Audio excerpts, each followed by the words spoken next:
ইলমে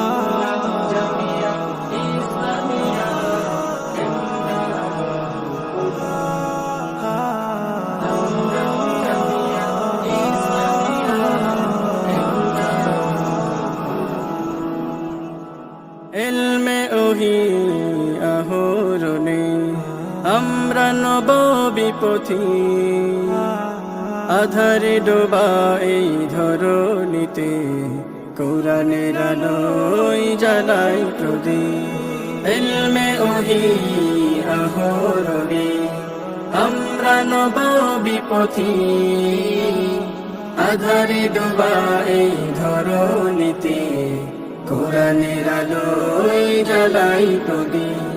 হাদিসের বাণীতে জীবন সাজাই, প্রিয় রাসূলের পথে চলি।